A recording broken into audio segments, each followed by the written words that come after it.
everyone, it's Taylor here, and today we're going to create these cute cards using the heat foiling method and our new Foil-It panels. You might recognize this pattern in our Foil-It Best Buds, as it is the pre-printed toner version of our Best Buds stamp, which means that you can use it for heat foiling.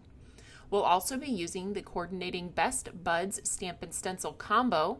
The two stencils will be used to apply color to our foiled design. For my sentiment, I'll be using Oh My Word Thank You with the coordinating die, and then we'll be using our new Simple Strips in Reverse Everyday Occasions. So it has our alignment squares on it, which you can cut with any of our Simple Strips dies, and because they're toner printed, you can also foil them. I'll be using two different colors of foil, champagne and lime.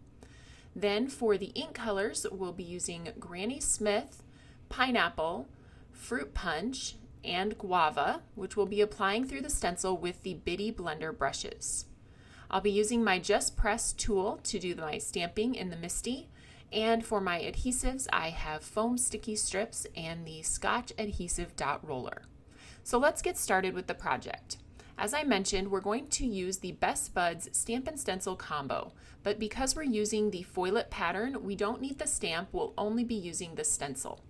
So we're going to take that pre-printed cardstock, which is A2 layer size, 4 by 5 1/4, and we're going to foil it with the two different colors. I wanted to show you a couple of different looks, and so I have the lime foil and the champagne foil.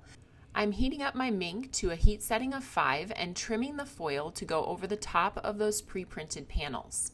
Once I have that finished, I will place it in my carrier sheet that will go through the Minc. This is a piece of parchment paper that I have folded in half, and I put a piece of cardstock in the middle. And you always want your piece that you're foiling to go on top of the cardstock piece. That makes sure that the most heat is hitting that design as it goes through the Minc. If you place it underneath the cardstock piece, then there won't be enough heat reaching it. The cardstock piece is really just for stability. So once your Minc has reached a heat setting of 5, you can place it through. I usually like to go through twice just for good measure. And then the magic happens when you peel the foil off and you can see that beautiful design has accepted the foil and it is shiny and beautiful and fun. I really like the green as well. It gives it a little bit different look, and these are kind of flower stems and leaves, so I thought the green looked really nice. So now it's time to use those coordinating stencils with our Bitty Blender brushes.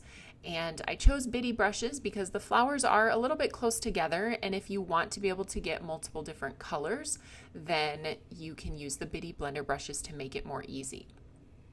I'm aligning the stencil over the top, and I showed you that alignment guide that's etched into the stencil, and that's how you line it up with the foiled design in the background. I'm starting with fruit punch, and I'm just going to do those tiny little flowers.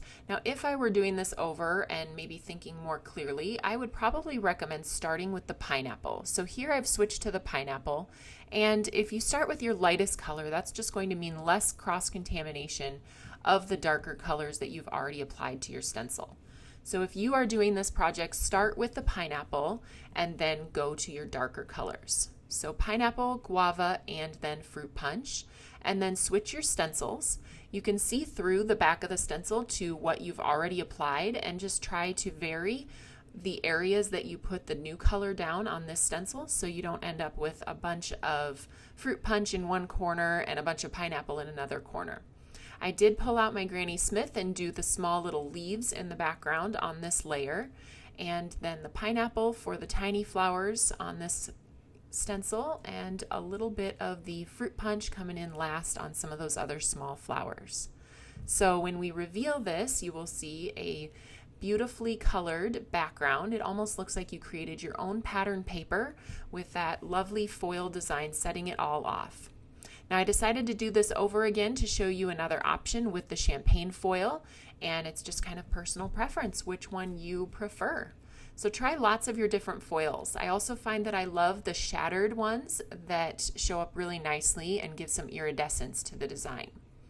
We're moving on now to stamp the thank you sentiment using my Just Press tool to press over the top of that and get a beautiful impression. And then we will go ahead and stamp it twice because I have two card panels to create. I have the coordinating die for that set, and so I will send this through my die cut machine, just lining that up and taping it down with the Scotch removable tape to send it through and cut perfectly that pretty hand lettered sentiment.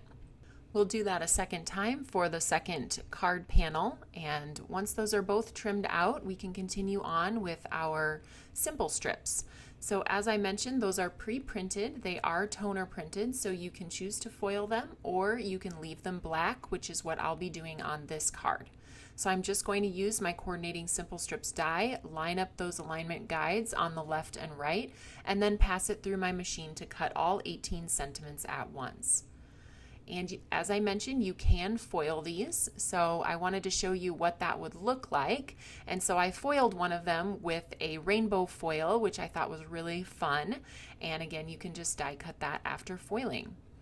So I pulled out a couple of the sentiments. That was so sweet of you, and you are simply the best.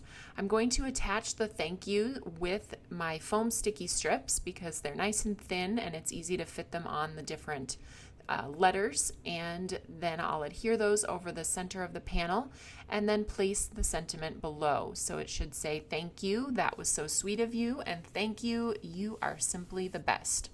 I have several people that need this card, so it was quick and easy to make, and I think I'll probably be making more of these.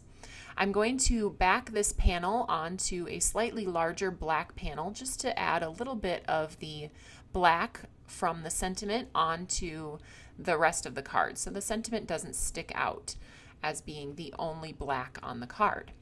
So after adhering that down onto my fruit punch card base, these cards are complete. I hope you learned something new today, and I hope these new products add value to your collection and make your card making even more simple. You can find all of these products at the Tailored Expressions web store at tailoredexpressions.com.